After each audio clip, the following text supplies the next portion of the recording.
Genius for life. Coconut smoothies coming at you.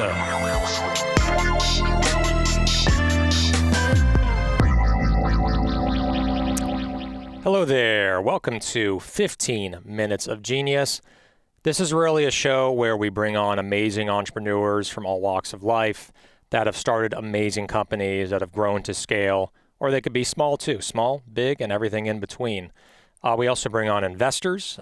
We bring on advisors and consultants, people that are just true geniuses of their craft of building a CPG brand. So beyond excited to have this guest on our show today. He is amazing. His brand is national and doing extremely well. And he has a celebrity that is an ambassador and investor, plus an amazing co-founder who has built other multi-million-dollar businesses. So before announcing our guest, I want to give a quick plug to Mark Nicholas, Mark at ManhattanBeachStudios.net. There he is in his man cave in the back there with walls around him so we can't hear him, but I can see him. So Mark at ManhattanBeachStudios.net for all your editing, desires, photos, videos, whatever you want. Costco boxes, he did ours. He's amazing. All right, so our guest today, and by the way, this is episode 36, with Ari Raz. He is the president and co-founder of Once Upon a Farm. Little bio on him. Ari Raz, president and co-founder of Once Upon a Farm, boasts an extensive history in strategy, marketing, and financial management. Qualities he brings to his role at the organic, non-GMO, and HPP baby food brand. Ari founded his first baby food company, Pure Joy, out of a passion to improve the quality of infant nutrition for all children, I think, and he's now a father himself, from what I saw on LinkedIn. As a local home delivery company, Ari quickly discovered the huge consumer need for fresh, homemade baby food, but also found that the supply of his product could not keep up with demand, a good problem to have. Knowing that HPP could help him expand distribution nationwide and increase supply without compromising the quality of his products, he reached out to Cassandra Curtis, an HPP baby food entrepreneur in San Diego, with the hope they could build a national brand together. As an uncle to 7 and a father to 1, he is thrilled to combine his business acumen with his love of building companies, two passions that have cultivated in the creation of Once Upon a Farm. Ari, how's it going, my man? Hello. Good to see you.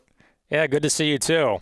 So we skillfully have avoided each other, not in a bad way, right? Not on purpose, but we actually have not met yet. We've done email, we've done LinkedIn. In this age, digital, that's what a lot of people do, but actually seeing each other somewhat face-to-face virtually. So it's really cool to finally connect with you. Same with you, Alex. I've been following your story and the story of Genius Juice for many years now, as I'm sure you've been following Once Upon a Farm. So just as you feel, it's so nice to connect with a fellow entrepreneur who I think started from just a real sense of passion and a place of authenticity. So pleasure to be here. Absolutely. Yeah, it is a true honor to have you on. And so let's roll right into it. And by the way, I have this on me because I bought a few of them at Target. Woo. And this is awesome. The Oh My Mega Veggie. I think I made the mistake of keeping it in my pocket a little too long. So it's a little bit warmer. But what I want to say is, like, this is not only for babies. Like, that's really the cool thing. This is a smoothie that I really enjoy. That's like clean and freshly blended fruits and veggies. Like it simulates like you're blending it in your own kitchen. So this is just an amazing product. You did not pay me to say this. This is really, truly amazing. So great job on the product, my man. Thank you so much. And I think, two things. One, I have a 10-month-old at home, and we have a Once Upon a Farm subscription coming to our house every month. And I really have to keep myself, from right. grabbing pouches out of the fridge that are meant for him. Because, they do make a delicious snack, especially when you're working from home and you want something quick that is not bad for you. Right. Kind of like a genius smoothie, right? Exactly. Which is also a delicious product, might I say. I think that no adult should ever feel bad eating food from a pouch. I think that it should be a completely normalized thing. And, you know, now that I think about it, I think you will start seeing more and more brands that are going to be putting this kind of food in pouches for adults, because I can tell you, especially if you go to some markets in LA that are seen as sort of more cutting edge, I think you'll see some products there that do align with that pretty closely. Exactly. And then the packaging is also more sustainable, which I really like, in reading your story. Like less, if any, plastic, like very, very limited there. So I think this is becoming more of a trend now to be more eco-conscious. I think a great marketing idea, if you haven't done it already, is like a parent stealing it from their kid or something. Have you guys thought of that? Yeah. We've thought of all kinds of things. Yeah. I mean, there's really, there's so many cool ideas when you look at it from the perspective of an adult is really just a grown-up baby. Yeah. And what does that mean? We all crave very similar things. And so that's definitely one of the many ideas that we've had. And I wouldn't be surprised. I mean, full disclosure, I don't look at our every Instagram post every day. So probably at some point in the last 3 years, something like that, I wouldn't be surprised. But if we haven't, we should. I totally agree with you. Definitely. I'm sure you guys have thought of through a lot of different, with your team and how much you've grown, there's unlimited amounts of marketing campaigns that you can do to like get more and more Americans to see this product and understand it and buy it. But I'm a big fan. It's a smoothie, even if it's in a pouch. It could be in any kind of format. It's what's inside that also counts. It's just a high quality product. Let's roll into your story. I watched your episode of with Mark Samuel, who has just joined us again for a second time, the host of Let's Eat, another show on LinkedIn. He's awesome. He's amazing. He's like becoming the largest food and bev influencer on LinkedIn, and I am truly jealous in a good way of how many followers he has and how many shows he has. I'm aspiring to be like, not be like Mike, be like Mark, right, on LinkedIn. I love that. Yeah. So tell us more about your story. I've heard it. It's an amazing story. You have a celebrity investor ambassador on your team. You have a great co-founder that has built other amazing brands. Tell us your story of how you started Once Upon a Farm, how you connected with your now partners, and where Once Upon a Farm is right now. Happy to. So Once Upon a Farm started in 2015, and back then it wasn't called Once Upon a Farm. It was actually called Pure Joy in the very early days. So what happened was I had a baby food company based in Washington, D.C. that was a fresh baby food delivery company. So basically selling direct to to parents on a subscription basis. And at the time, I really, just as you read in the bio, felt and heard from parents that I was speaking with that, if there was a product like mine available in grocery stores, they would buy it all the time over the shelf-stable heat pasteurized brands that were available, because that's really all that you could buy from the stores. So at the time, I literally typed into Google, what did I type? I typed, it was, how can I preserve fresh food without cooking it? Something like that. It was, like the just most naive search imaginable. But to my surprise, this concept of HPP just popped up in the search. And I started researching high pressure pasteurization from there. And the minute I learned about it and saw that it was already being used for different verticals in food, like salsa, guacamole, hummus, juice, right? And the incredible brands that were just being created around the technology, I got really excited and just had this idea. Well, if I could take a baby food puree, which is very similar to a juice, and put it in a pouch and HPP it, couldn't I get those into stores and sell them? So the way that I connected with Cassandra Curtis, who became my co-founder, was completely random. I found her website on the internet and just reached out on the contact page and said, "Hey, I'm this baby food entrepreneur in DC, and I would love to work with you.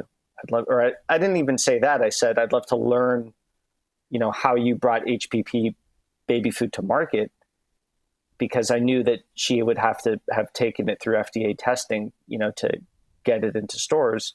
And even at the time, she didn't have that much distribution. I think she was in Jimbo's, which is a local chain here in San Diego, but not much beyond that.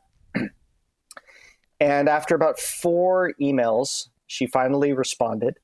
And I was very lucky in that my timing was excellent. She, at the time, was looking for a co-founder in San Diego and couldn't find anybody who shared the same passion for baby food as she did. And I just kind of came out of the ether, this passionate baby food guy, from DC.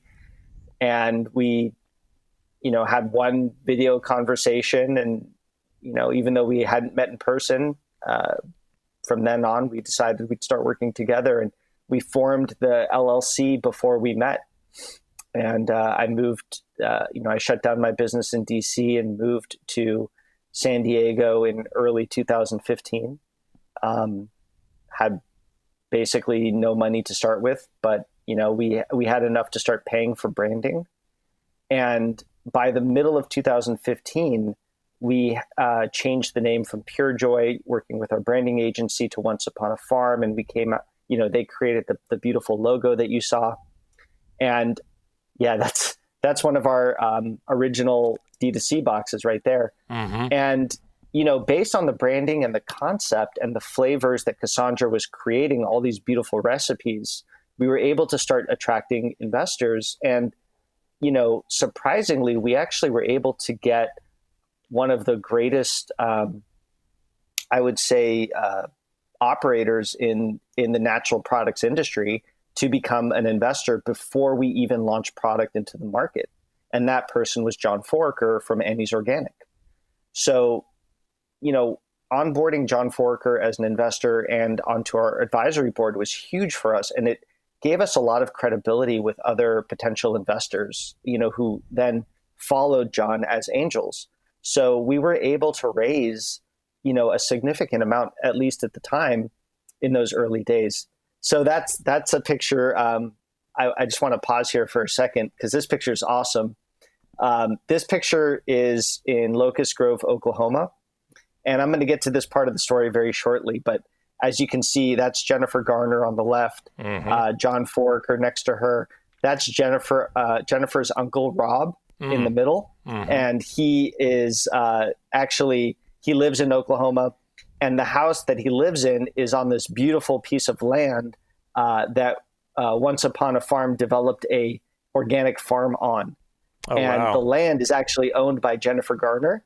And it's the same land that her mom grew up on. It's the same land that her uncle Rob grew up on. It's a beautiful, beautiful story. So I was going to get to that later, but you jumped to this picture. I just want to point this out. This is an incredible piece of Once Upon a Farm. It's the actual farm that we have in Oklahoma, and it ties back to Jennifer Garner and John Foraker. So let me fast forward a tiny bit. So John Foraker joined the before John Foraker joined the company as a co-founder, he was an investor. What ended up happening is, as we were building the brand throughout 2016, 2017, we got some traction. We onboarded Whole Foods. We started it in the Northeast. Then we got the SoPac region and the Southwest region. We got into Wegmans. We got into, quite a few really great regional accounts across the country. And we had launched our D2C business. So from 2016 to 2017, we grew sales over 100%. And it was just really nice growth. But in the middle of 2017, one of our advisors that we had been working with for a long time, a guy named Greg Fleischman, reached out to us because he had been working with a celebrity on a brand that he co-founded called Foodsters. And that celebrity had a business manager who also represented Jennifer Garner. So the business manager asked Greg if he could recommend a brand for Jennifer Garner to partner with in the same way that his celebrity partner was working with him, and he recommended Once Upon a Farm. So that's literally how she got introduced to the brand. And once she found out about it, we and got sent samples and tried the product, she asked to meet with myself and Cassandra. And imagine you're at the stage of Genius Juice where you are, and George Clooney invites you to his house, right, to meet with you, to talk about your brand. I mean, it was that's what it was for us. I mean, we literally were just shocked that she would want to meet with us because we were still so small. And in my head, I was thinking, if Jennifer Garner wants to do anything with us, it doesn't really make sense at this stage because we don't have the distribution that would justify someone like her using her voice to promote the brand. Because you want people to be able to easily find the products, to buy it almost anywhere. You want it to be readily available across the country, ready for that kind of publicity that it would get. So I think Jen, at the time, being a very savvy person herself, after she met with us, she noticed in the presentation that we gave to her that John Foraker's picture was on our advisory board slide. And she recognized the brand Annie's Organic that he was, he'd been the CEO of for 18 years. And she said, hey, can I meet with this guy? And yeah, of course you could meet with him. So John, luckily, actually, he was a big fan of Alias. I don't know if you know that show, but it was a big show that Jen Garner was the star of. Right. So he was more than happy to fly down from Northern California to LA to meet with Jen. He's like, let me think about it. Yes. Yeah, it took him about two seconds to say yes. But even in that initial call when I asked him if he would meet with her, we had no idea why, other than to talk about the state of affairs in the organic food industry and what it's like to grow a brand, right? Because he's kind of this all-knowing guru guy. We call him John Foraker. I don't know. It's kind of a lame nickname, but anyway. Foraker, the Oracle. Okay. Yeah. Got it. I was trying to fit in like Yoda somewhere, but I don't yeah. Yeah, it doesn't really flow to put Yoda for Yoda. That doesn't work. Foracle is a lot better. Same idea. Yeah. All knowing, ton of experience. Yeah. So what happened? Yeah. I know that he eventually became an executive. Meeting. Yeah. Well, no, he showed up to this meeting. He was 30 minutes late to a 30-minute meeting with Jen Garner, and it ended up being a 3-hour meeting. And in that meeting, Jen basically convinced John to join the company and, on board with her. So they actually both joined as co-founders. So Jen's a co-founder, John's a co-founder as well. John's our CEO, Jen's our chief brand officer, Cassandra's our chief innovation officer, and I'm the president of the company. So when they joined the company, we were still fairly small. We were distributed in about 350, 360 doors across the country, still just getting our bearings in the market and growing quite organically that way. And within 18 months, we were in about 9,000 doors. Wow. That is such amazing scale. Amazing. So that's that kind of ramp, you need experience, like really, really deep experience on the team to manage that from an operations perspective, finance,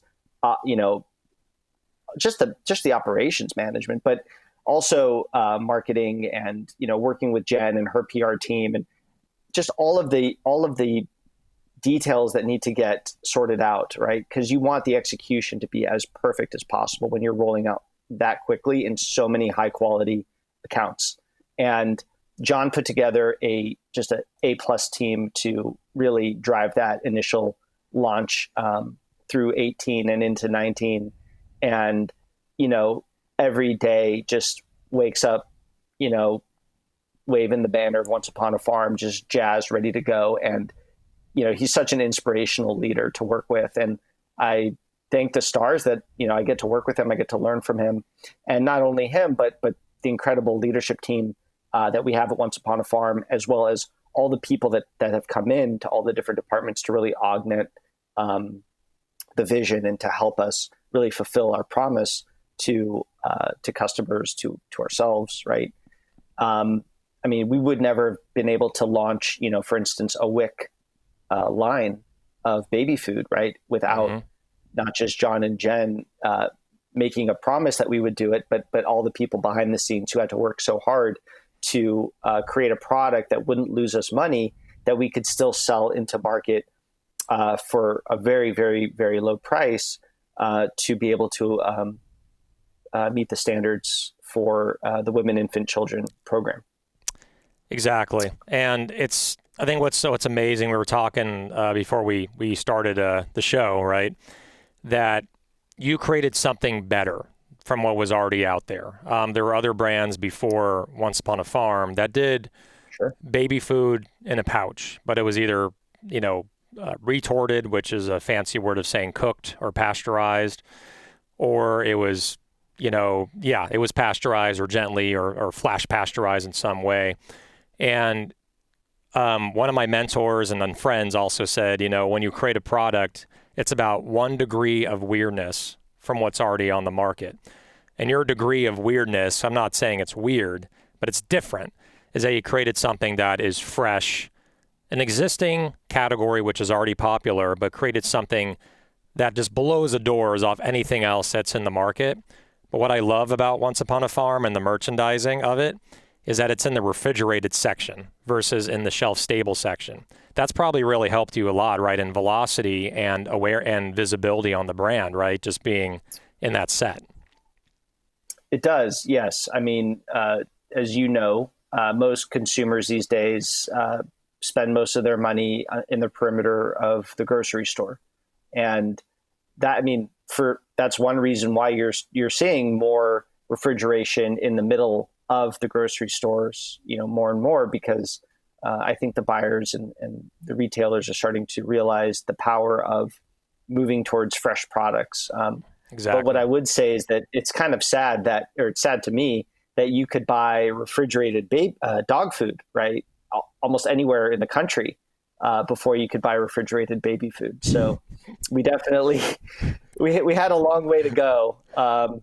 And it's funny too, there's an advantage and disadvantage, because the disadvantage, I would say, if you're starting out from the very beginning, like we were, and you're trying to get this highly coveted, space, which is that yogurt space. That's super high velocity. And if you're a challenger brand with a limited marketing budget, it's really, really tough, not just to get that initial placement, but then to justify your position as you're building the momentum and trying to get new customers in. So, luckily we've been able to really accomplish that really well over time, but it definitely has taken time.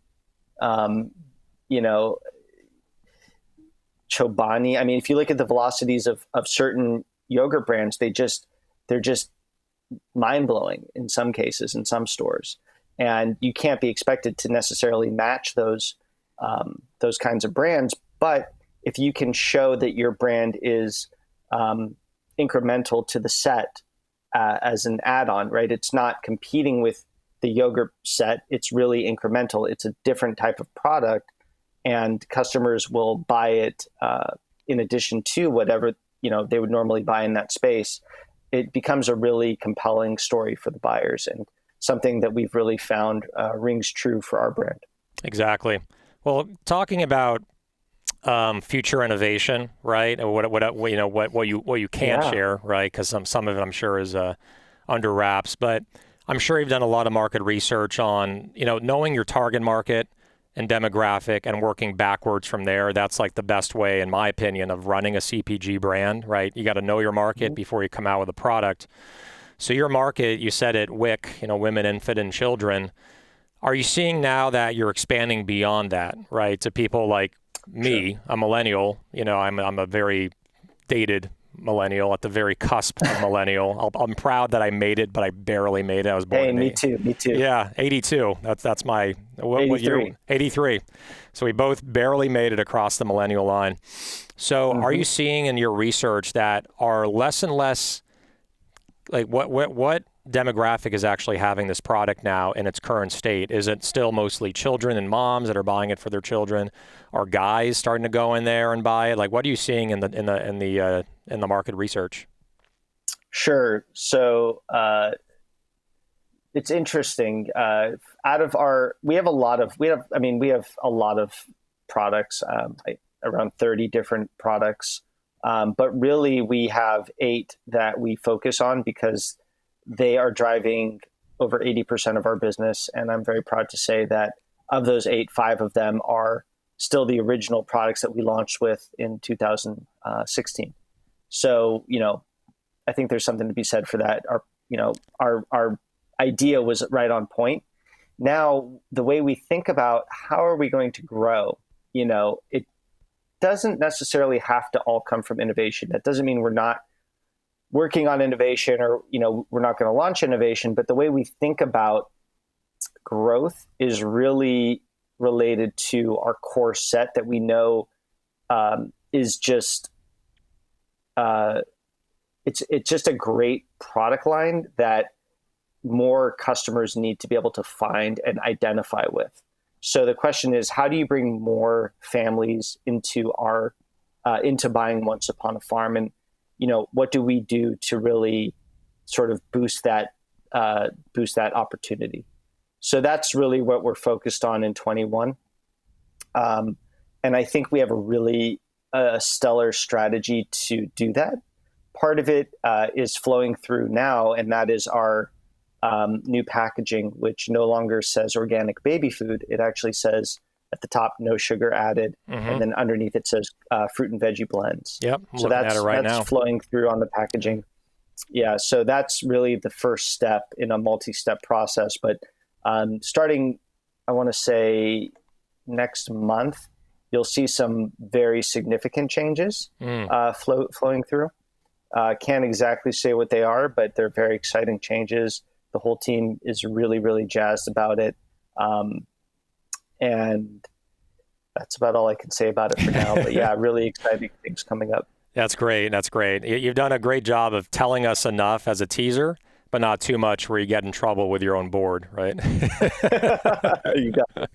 Yeah, I'm looking at the packaging now, as mentioned in the beginning, I picked this up on the way. Yeah. And it is more universally accessible. It doesn't have to be for a kid. It has the art on here could be for a kid or an adult. And I think you really have that nice balancing point between the two. And we talked also about Genius, right, where we're going to be working on some small upgrades and tweaks. I can't say too much either, or I might get yelled at later. But we're also looking to broaden our market more beyond just coconut and being in that coconut water set and expanding more to that functional plant-based set, which is growing at a huge rate right now, and the pandemic has only accelerated that growth. We're running out of time. I think we're actually over time, but you know what? I did not want to call the clock at all on you because I love hearing your story. I love chatting with you. It's amazing what you've done, and I want everyone to hear, your full story. So I didn't call the clock at all because of that reason, but I can congratulate you because you are now the longest running interview we've had on 15 Minutes of Genius so far in 35 episodes. And that's in a good way. There were 2 others that were at 26 minutes. I think Czar at High Touch was at 26. Jim Tonkin, one of our previous board members, he was at 27. You're going to be clocking in almost at 30. So, and it's okay. I love it. 30 minutes of goodness with Once Upon a Farm and Ari Raz. Sorry to your audience. I hope I made your. Hope people are still here watching it. Audience. Yeah, I'm sure they're going to be watching, man, because you don't even have to apologize. They're enjoying it. Trust me. Let's go into our final segment: rapid fire questions.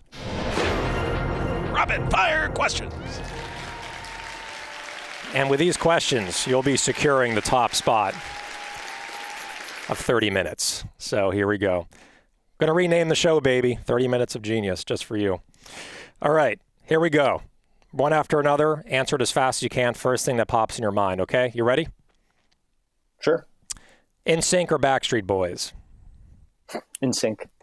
Nice choice. First thing you do when you wake up? Come on.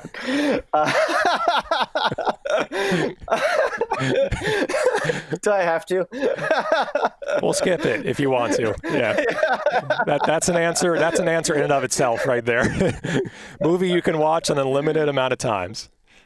Jurassic Park. Nice. Love that movie. Song you can listen to an unlimited amount of times. What I've Got. What I've Got. Sublime, right? Favorite national park? Yosemite. Hell yeah. What is your spirit animal? So, man, you're not the first person to ask this question, and I can never answer it. I'm gonna go with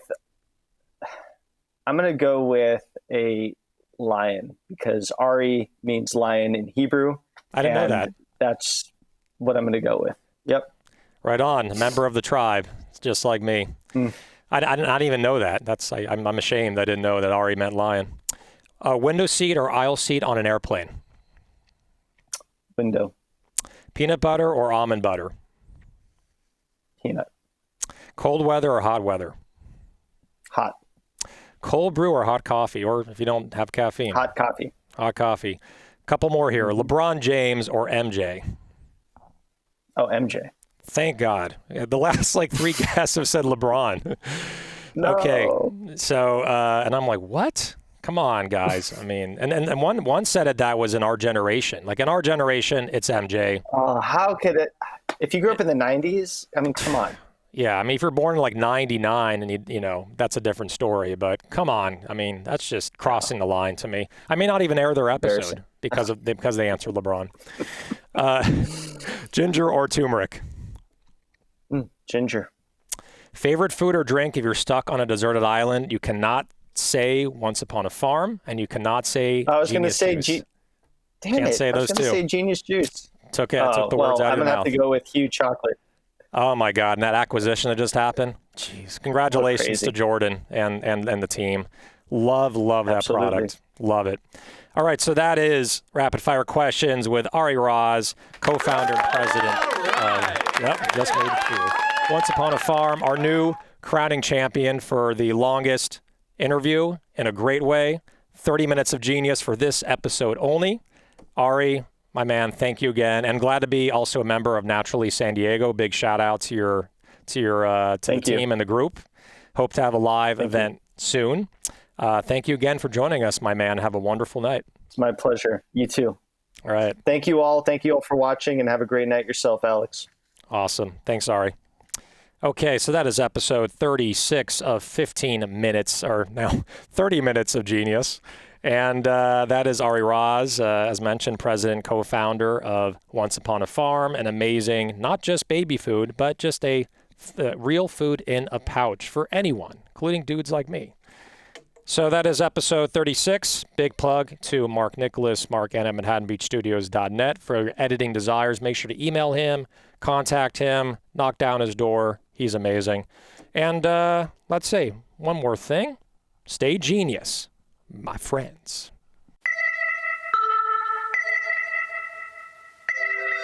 Genius for life. Coconut smoothies coming at you.